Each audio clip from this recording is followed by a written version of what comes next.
Okay, so guys, welcome back to another Saturday live interview.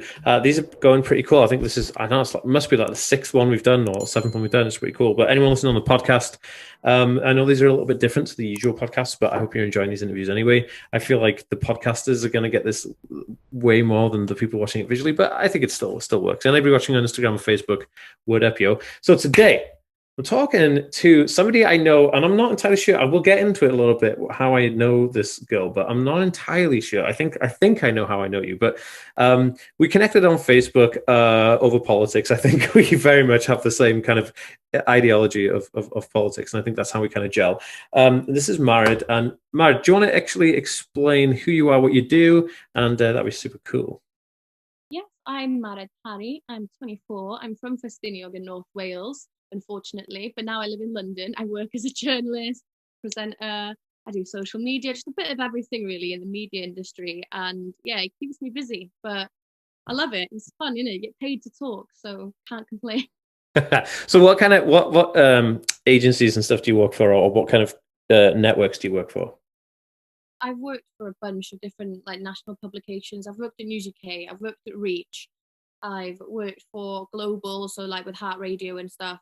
And then I also now manage social media for Dream Boys, which, for those who don't know, it is the biggest male stripping like company in the whole of the UK. So that is not one I can complain about whatsoever. And then who else do I work for? The Huff. So just doing celebrity news. So it's a bit of a mix. That's cool. And so, and the reason I wanted you on here, so people who are watching right now and may not know who Marid is, I'll leave links for all the social media down below as well, so you can hear. And also, anyone listening on the podcast, they'll be in the show notes, so you guys can check her out on social media. But we were having a conversation about stuff, and you said that you had like ADHD, right?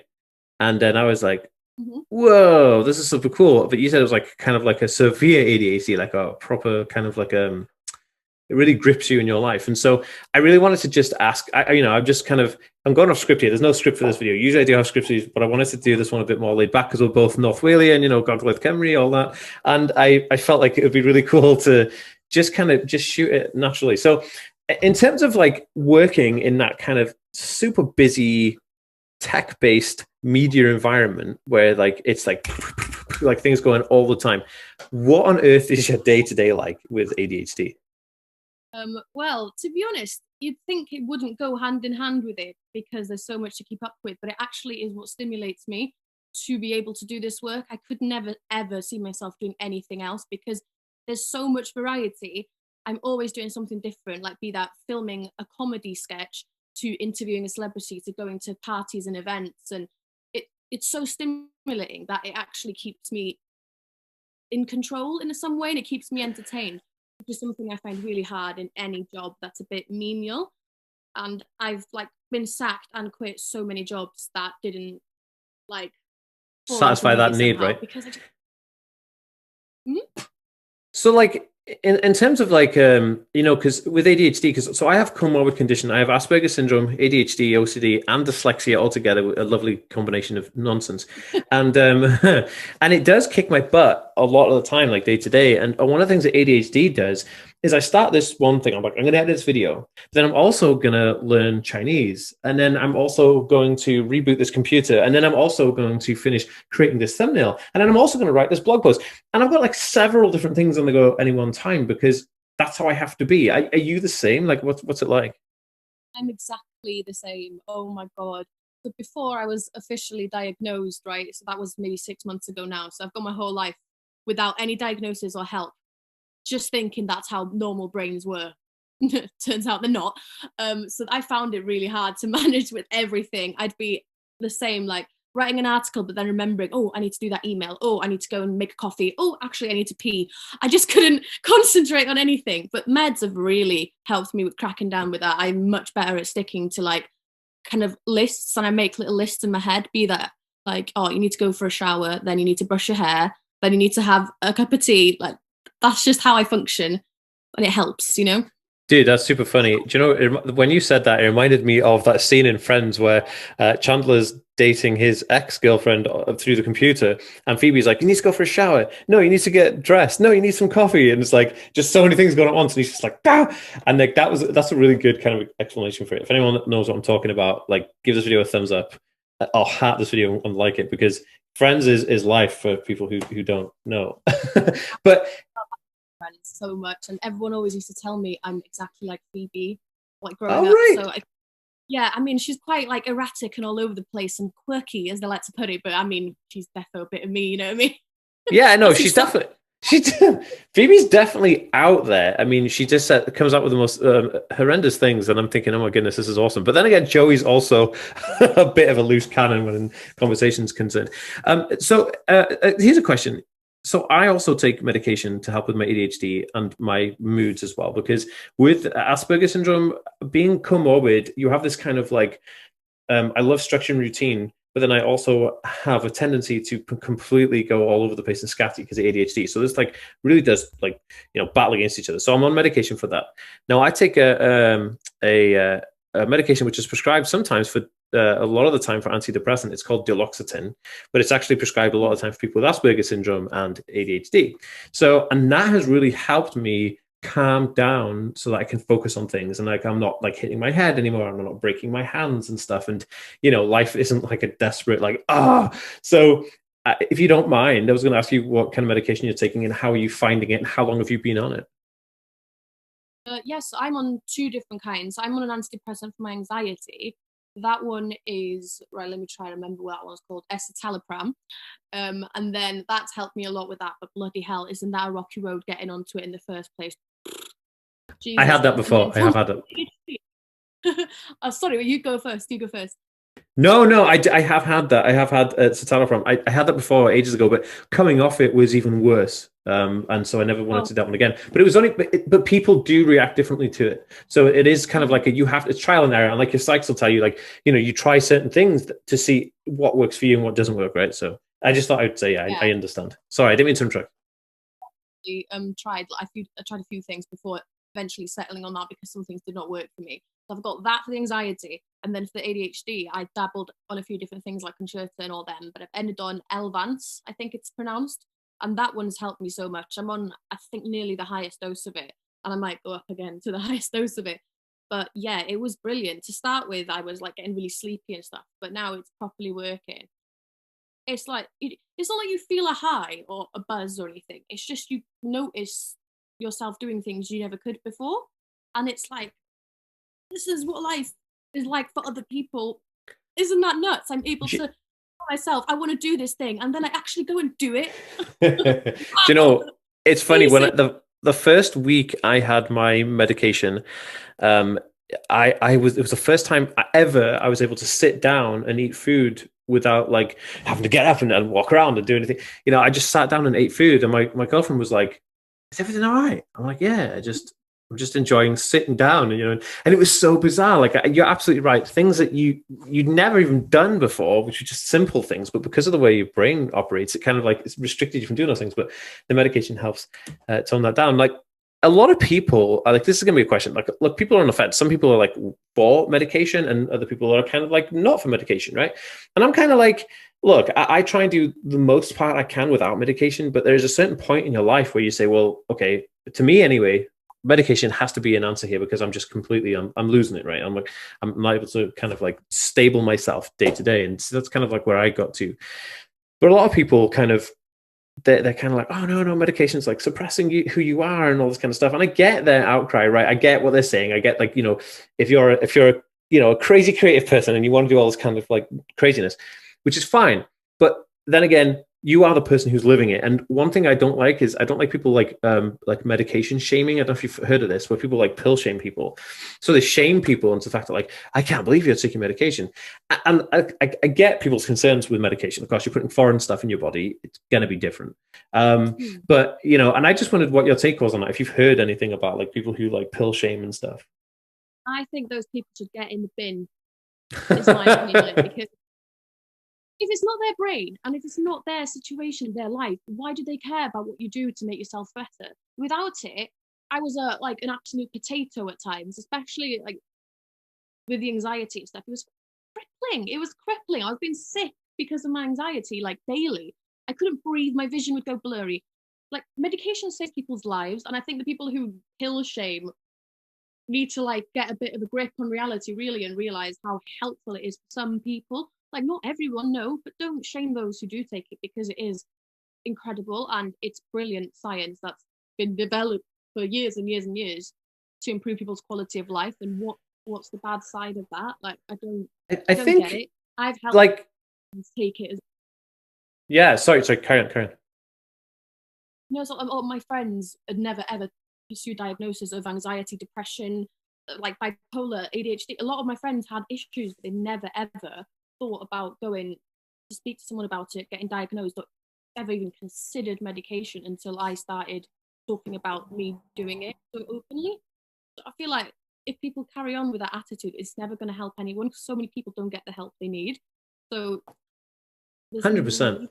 I think like one of the kind of the issues then that would probably be presented is the medical industry in America works way different than it does in a lot of other Western Hemisphere type of countries, where you have social care and socialized medicine, where we have an NHS which is fantastic and probably one of the greatest triumphs of our entire kind of like country, and our medication is there to help us get better, right? But in America, there's a slightly unusual kind of tone to the medical industry where you pay a premium and a capital for health insurance, and then the drug companies are allowed to advertise drugs. So they can pretend that like something they make you need, because again, they're a business, they're trying to create profit, and they have profit margins.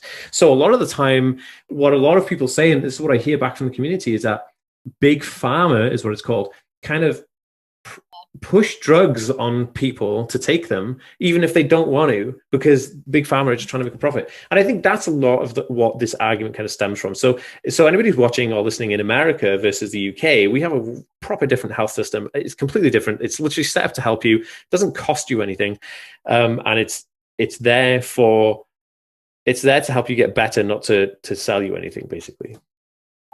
And it's also a lot harder to get your hands on any sort of controlled drugs here. Like the processes it takes to get diagnosed and put on pills for ADHD, it takes months, even years sometimes. Whereas in America, they will just chuck ADHD pills to any kid who's hyperactive. It's so different how it works. One of my best friends is trying to get diagnosed right now for it. And yeah, she lived in America for a few years as a child. And they were like throwing it out to her little brother who does not have ADHD. But she, here in the UK, is still not diagnosed. It's crazy.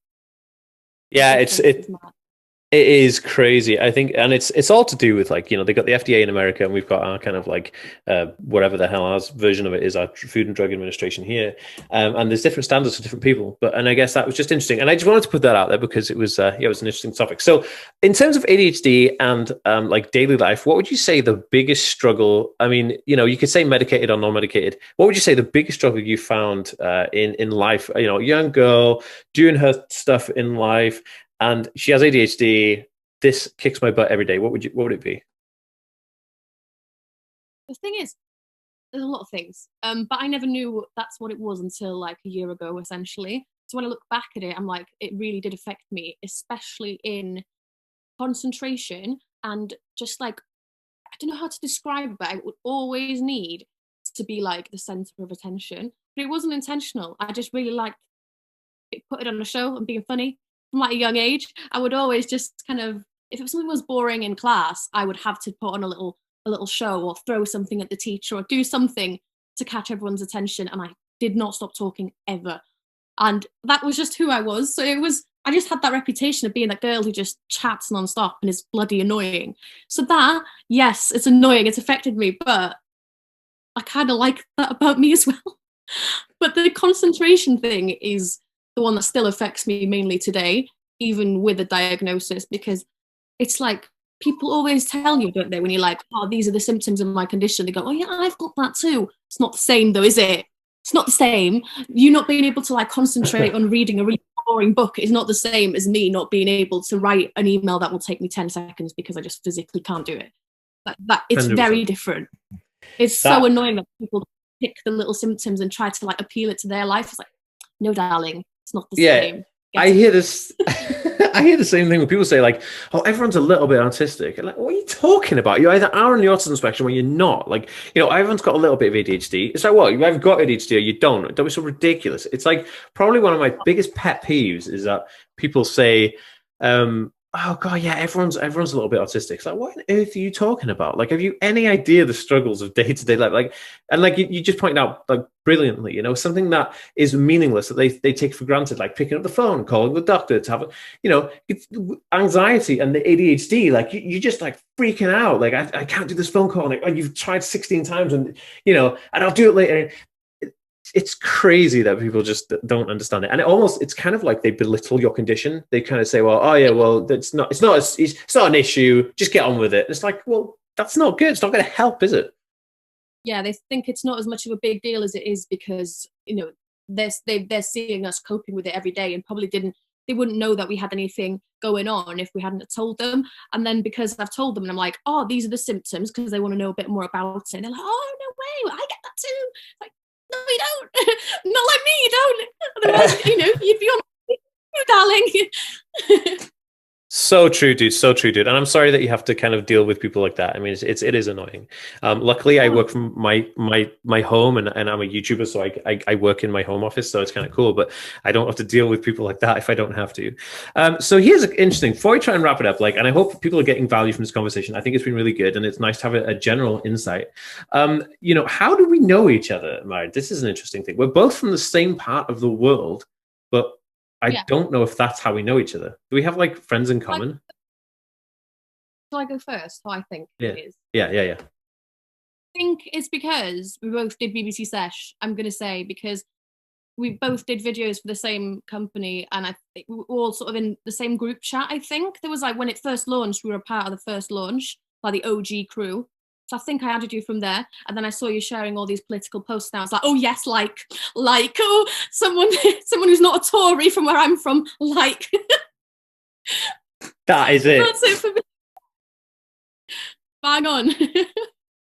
Bang on, dude. I think it was that. I think it was Lenny who added me into a group chat with everybody, and then like some of the nicer people. There's a guy called Ben, I think, and I like he had glasses. Do you know him?